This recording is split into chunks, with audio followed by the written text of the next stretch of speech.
গেল। সঙ্গে সঙ্গে জিবরাইল ফেরেশতা আসিয়া রাসূলকে সালাম জানায় দিয়ে বললেন, ইয়া রাসূলুল্লাহ, ইয়া হাবিবাল্লাহ, আমার আল্লাহ রাব্বুল আলামিন আপনাকে সালাম দিয়েছেন, আপনার দোয়া কবুল হয়ে গেছে, আর দায়াতুল কলব আপনার নিকটে আসতেছে ঈমান গ্রহণ করার জন্য। আওয়াজ দিয়ে বলেন মারহাবা, আরো জোরে বলেন মারহাবা। আল্লাহর পয়গম্বর জনাব মুহাম্মদ রাসূলুল্লাহ সাল্লাল্লাহু আলাইহি সাল্লাম তিনি মুস্কি মুস্কি দিয়ে হাসতেছেন আর রাস্তার দিকে বারবার তাকাচ্ছেন। দেখা যায় দূর থেকে দায়াতুল কলব আস্তে আস্তে করে চলে আসতেছে। এবার আস্তে আস্তে করে দায়াতুল কলব যখন রাসূল সাল্লাল্লাহু আলাইহি সাল্লামের সামনে চলে এসেছেন, রাসূলকে সালাম দিলেন, আসসালাতু ওয়াসসালামু আলাইকা ইয়া রাসূলুল্লাহ, আসসালাতু ওয়াসসালামু আলাইকা ইয়া হাবিবাল্লাহ। আওয়াজ বলেন মারহাবা। আল্লাহর পয়গম্বর জনাবে মুহাম্মদ রাসূলুল্লাহ সাল্লাল্লাহু আলাইহি সাল্লাম দায়াতুল কলবের সালামের জবাব দেওয়ার পর তার কাঁধ মোবারক থেকে একটা চাদরখানা দায়াতুল কলবের জন্য জমিনে মাটির উপরে বিছায়া দিলেন। আওয়াজ দিয়ে বলেন সুবহানাল্লাহ। এবার দায়াতুল কলব চাদরখানার উপর না বসে রাসূলের চাদর মোবারক হাত ধরে জড়াইয়া নিয়া বারবার চুমু দিচ্ছেন আর চোখ দিয়ে ঝরঝর করে পানি পড়তেছেন, হাউমাউ করে কান্না করতে শুরু করে দিয়েছেন।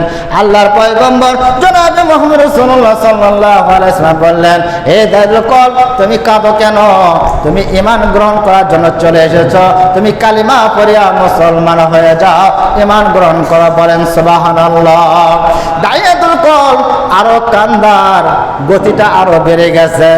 আবার বললেন, হে দায়াতুল কলব, তুমি কান্দো কেন? তুমি ঈমান গ্রহণ করো, কালিমা পড়িয়া তুমি মুসলমান হয়ে যাও। এবার দায়াতুল কলবের কান্দার আবেগ আরো দ্বিগুণ ধরে বেড়ে গেল। বলেন সুবহানাল্লাহ।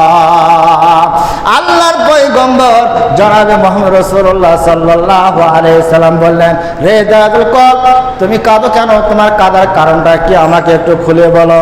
এবার দায়াতুল কলব বলতেছে, ইয়া রাসূলুল্লাহ, ইয়া হাবিবাল্লাহ গো, আমি যে গুনাহ করেছি, এত বড় গুনাহ করেছি যে গুনাহ মানুষ করে না, এই গুনাহ আমার ক্ষমা হবে নাকি এটা আগে বলে।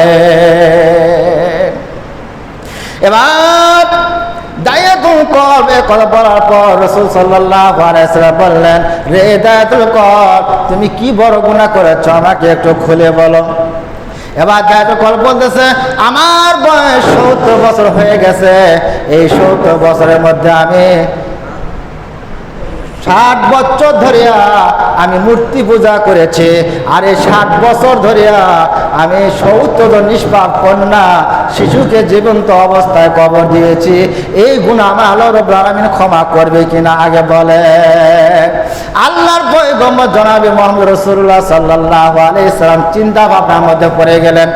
যখন তিনি ফিকির করলেন, চিন্তা ভাবনা পড়ে গেলেন, সঙ্গে সঙ্গে আল্লাহ রাব্বুল আলামিন জিবরাইল ফেরেশতা পাঠায় দেয়া বললেন, রে জিবরাইল ফেরেশতা, যা যা আমার দোস্তকে বলে দে, যদি এই দায়াতুল কলব যদি একবার কালেমা পড়িয়া যদি মুসলমান হয়ে যায়, তার পূর্বের জীবনের সমস্ত গুনাহ, যত বড় গুনাহ হোক না কেন, পাহাড় সমুদ্র গুনাহ হলেও আমার আল্লাহ রাব্বুল আলামিন একবার কালেমা পড়িয়া মুসলমান হওয়ার কারণে তার সমস্ত গুনাহের খাতাগুলো ক্ষমা করে দেবেন।